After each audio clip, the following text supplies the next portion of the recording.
दोस्तों, आज हम एक ऐसी कहानी डिस्कस करेंगे जो प्राचीन समय की एक सच्ची कहानी है और जिसे सुनने के बाद आपका जीवन में समस्याओं को देखने का नज़रिया बदल जाएगा और बड़ी से बड़ी समस्या भी बहुत छोटी लगने लगेगी। तो चलिए स्टार्ट करते हैं। ऐसा कहा जाता है कि प्राचीन समय में एक गांव था। उस गांव के मेन दरवाजे के बाहर हर पूर्णमासी की रात को एक बहुत भयंकर राक्षस आया करता था और वो राक्षस गांव वालों को चुनौती देता था, आपके गांव का जो भी सबसे शक्तिशाली लड़का है आप उसे मुझसे लड़ने भेजिए, वरना मैं पूरे गांव का विनाश कर डालूंगा। दोस्तों, अभी तक हर पूर्णमासी की रात जो भी लड़का उससे लड़ने जाता था वो कभी लौटकर वापस नहीं आया, वो मारा जाता था। गांव वाले बहुत परेशान थे, हैरान थे और कुछ नहीं कर पा रहे थे। मन ही मन मानो हार चुके थे, वो उससे लड़ना ही नहीं चाहते थे। मानो हर पूर्णमासी एक ऐसी प्रथा बन चुकी थी कि बलिदान देना ही देना था। दोस्तों, आज भी पूर्णमासी की रात थी। गांव वाले सभी परेशान थे और गांव के बुजुर्ग मेन गेट के बाहर बैठे हुए थे और डिस्कस कर रहे थे। वो बहुत ज़्यादा परेशान थे। तभी एक घुड़सवार वहां से गुजर रहा था। घुड़सवार ने लोगों को इकट्ठा हुए देखा और घोड़ा रोका और घोड़े से उतर गया। वो घुड़सवार देखने में एक योद्धा लग रहा था। उसने गाँव वालों से पूछा कि आप लोग इतने परेशान क्यों हो, आखिर क्या समस्या है जो आप लोग इतने परेशान और इकट्ठा हो रखे हो। गाँव वालों ने उस योद्धा को अपनी सारी आपबीती बताई। योद्धा ने बड़े आराम से, बड़े प्यार से, बड़ी शांति से उनकी सारी बातें सुनी। सारी बातें सुनने के बाद योद्धा ने कहा कि क्या आप मुझे इजाज़त दे सकते हैं कि आज रात मैं उस राक्षस से लड़ूं, मैं उसका मुकाबला करना चाहता हूं। गांव वाले हैरान हो गए। उन्हें लगा कि आखिर क्यों ये इंसान हमारी मदद करना चाहता है, लेकिन उन्हें इस बात की खुशी भी थी कि आज हमारा एक नौजवान बच जाएगा, आज इसको जाने देते हैं। इसलिए गांव वालों ने उसे अनुमति दी और बोला कि आज आप जा सकते हो और हमारी तरफ से उस राक्षस से मुकाबला कर सकते हो।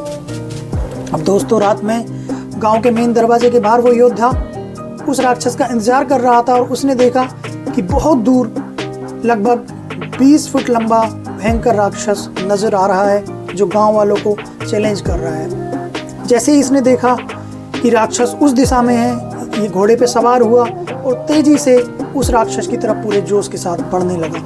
तो दोस्तों, जैसे ही ये आगे बढ़ रहा था इसने बहुत ही इंटरेस्टिंग चीज़ देखी। लगभग आधा रास्ता पार करने के बाद इसने देखा कि जो राक्षस स्टार्टिंग में 20 फीट का नज़र आ रहा था अब वो लगभग 10 फीट का दिख रहा था।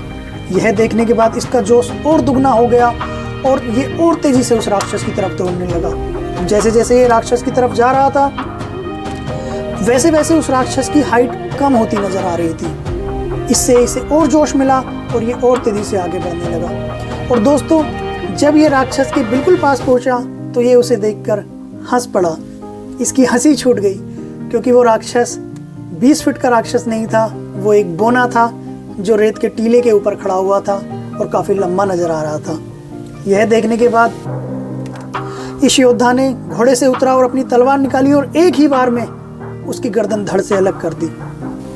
दोस्तों, ये जो बोना जो राक्षस बनकर पूरे गांव को मुट्ठी में लिए हुआ था, इसका नाम शायद आप भी जानते हैं और मैं भी जानता हूँ। इसका नाम है डर, भय, फियर।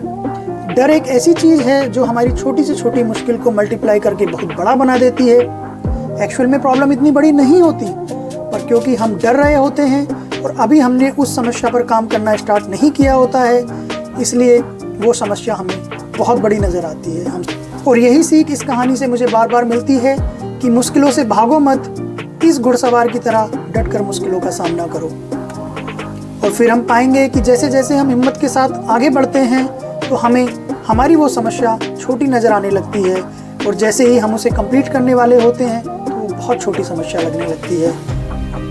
आपने भी ये जीवन में एक्सपीरियंस किया होगा कि जब आप कोई काम करने लगते हैं तो स्टार्टिंग में वो आपको बहुत ज़्यादा बड़ा लगता है, आपको लगता है कि ये मैं कैसे कर पाऊंगा, लेकिन जब आप धीरे धीरे उस काम को करने के रास्ते पर निकल जाते हैं तो वो काम आपको बहुत छोटा नज़र आने लगता है। कुछ टेक अवेज हैं इस कहानी से जो अक्सर मैं लोगों के साथ शेयर करता हूँ। पहला टेक अवे ये है कि दूर से हर छोटी से छोटी मुश्किल भी भयंकर संकट नज़र आती है। जब हम हिम्मत से आगे बढ़ने लगते हैं, एक योद्धा की तरह आगे बढ़ते हैं, तो हम पाते हैं कि वो तो बहुत छोटी सी मुश्किल थी। दोस्तों, दूसरा टेक अवे ये है कि डर भी एक मल्टीप्लायर है और विश्वास भी एक मल्टीप्लायर है।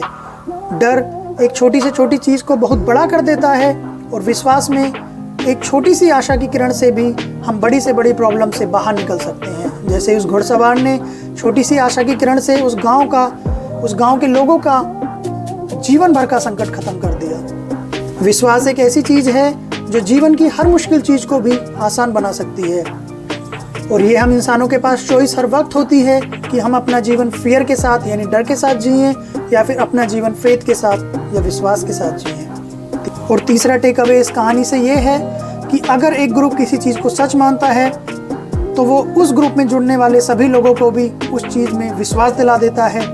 अगर किसी के अंदर ये हिम्मत है कि वो उनकी बात को चैलेंज कर सकता है और एक कुछ अलग सोचता है, तो उसे वो डिसीजन लेना चाहिए और दूसरों को प्रूव करना चाहिए कि नहीं, मैं सही हूँ और आप गलत हो, ना कि वो भी सबकी हाँ में हाँ मिलाकर अपनी सोच वही बना ले जो सब लोग सोचते आ रहे हैं। इसलिए कई बार हमें एक ऐसे व्यक्ति की ज़रूरत होती है जो उस समय की विचारधारा के खिलाफ कुछ नई सोच लेकर आए, क्योंकि हो सकता है वो हमारे बहुत बड़े संकट को नई सोच से, नई ऊर्जा से बड़ी आसानी से समाधान कर सके। आशा है ये कहानी आपको पसंद आई होगी। देखने के लिए धन्यवाद। अगर आपको ये वीडियो अच्छी लगी है तो मेरे चैनल को सब्सक्राइब कीजिएगा, वीडियो को लाइक कीजिएगा और शेयर कीजिएगा। Thank you, thanks for watching. मिलते हैं अगले किसी वीडियो में।